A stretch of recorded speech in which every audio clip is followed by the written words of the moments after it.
Hello everyone, আবার একটা নতুন ব্লগ নিয়ে তোমাদের সামনে চলে এসেছি। কেমন আছো তোমরা সবাই? অবশ্যই কিন্তু কমেন্ট বক্সে জানিয়ে যেও। আর আমরা কিন্তু সকাল সকাল 2 জানুয়ারি বেরিয়ে পড়েছিলাম দক্ষিণেশ্বরে মায়ের দর্শন করতে। তিনজনে মিলে স্নান দান করে রেডি শেডি হয়ে, দেখতেই পাচ্ছ, বুঝতেই পারছো একটা দেখে যে হ্যাঁ মায়ের দর্শন করতে যাচ্ছে। আর এই জায়গাটা কোথায় বলো তো? এখানেও কিন্তু মায়ের একটা মন্দির আছে, সেটাকেও আমরা দর্শন করে চলে যাচ্ছিলাম। আর এখন রাস্তাগুলো দেখতে যে এত ভালো লাগে, আর এই হাইওয়েটা দিয়ে যেতে আমাদের কিন্তু খুব ভালো লাগে, কারণ রাস্তাটা পুরো ক্লিয়ার থাকে।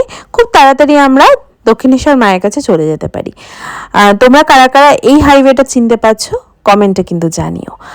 তারপরে আমরা যেতে যেতে মনে করলাম যে হ্যাঁ, এত সুন্দর রাস্তা হয়ে গেছে, মনে হচ্ছে যেন আমরা বিদেশেই চলে এসেছি। শুধু মাঝখানের এই ঘাস ফুসগুলো পরিষ্কার করে দিলেই তো ঠিকঠাক হয়ে যায়। আর এই ভাগারটা মনে এখন বন্ধ হয়ে গেছে, যার জন্য পচা পচা গন্ধটাও এখান থেকে যাওয়ার টাইমে আমরা পাই না। এত এত এই জায়গাটায় এসে আমরা এত গাড়ির যানজট, একটু আগেই মনে হচ্ছিল গাড়ি মনে হয় কোথাও নেই, কিন্তু এখানটাতে এসেই যে যানজটের মুখোমুখি আমাদের হতে হলো। ব্যাস এই মোড়টা চলে এলেই আমরা বুঝতে পারি যে হ্যাঁ, আমরা দক্ষিণেশ্বর পৌঁছেই। এই মোড়টা পড়লেই তো বোঝা যায়। হ্যাঁ হ্যাঁ হ্যাঁ,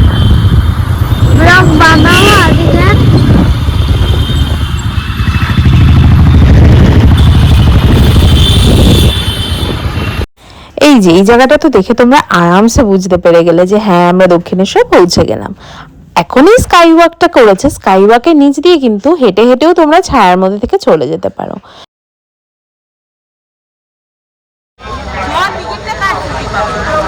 এই যে আমার সুন্দরী মা, যাদের কাছে আমরা ফেল। আমরা সবাই মিলেই আজকে পুজো দিতে এসেছি। আমার শ্বশুরকেও বলেছিলাম, কিন্তু বাবা কদিন আগে এসে পুজো দিয়ে গেছে বলে আর আসতে পারেনি। আর এই 37 নম্বর স্টল থেকে আমরা কিন্তু সেই ছোট্টবেলা থেকে এখান থেকে ডালা নিয়ে পুজো দিই। যখন গঙ্গার ধারেই এই স্টলগুলো থাকতো, তখন থেকেই এখানে এই স্টল থেকেই নিয়ে পুজো দিই। ছোটবেলার অনেক স্মৃতি তোমরা বলতে পারো, স্মৃতিচারণ হয়ে গেল। আর এই যে আমরা পুজো দিয়ে চলে এসেছি, যেহেতু মোবাইল অ্যালাউ নেই সেহেতু কিছুই ব্লগিং করতে পারিনি ভেতরে। রানীমার মন্দিরের সামনে আপনার পুজো দেওয়া এখন কমপ্লিট। বললাম ওকে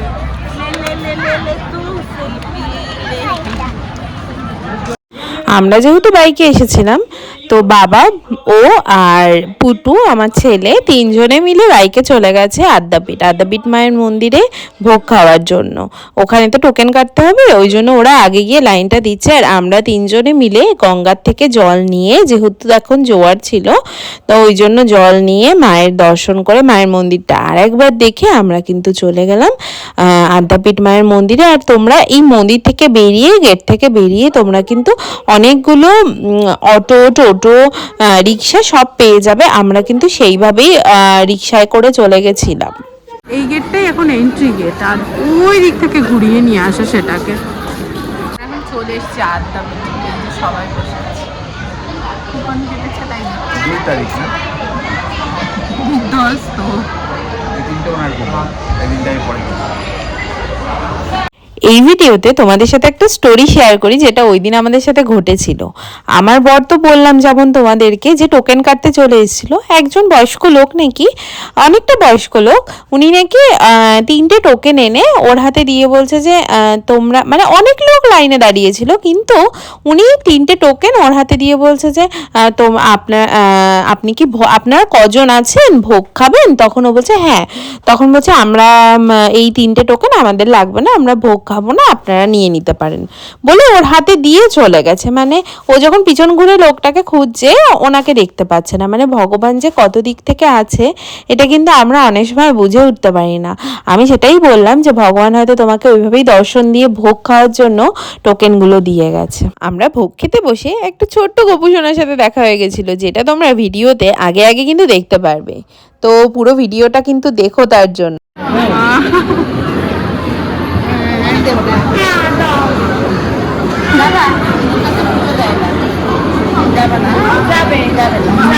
মারামারি করছে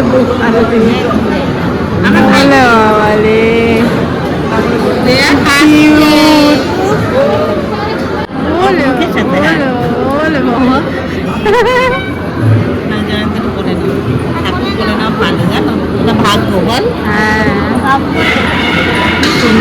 পরের বছর কপাল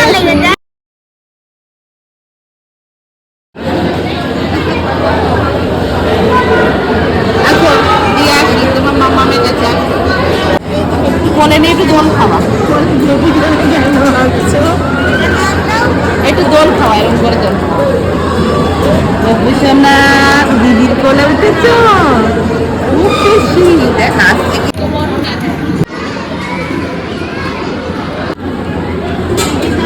কুমড়ো কুমড়ো কুমড়ো বেগুনি, বেগুনি না মানে কুমড়োর কি যে স্বাদ এই প্রসাদের।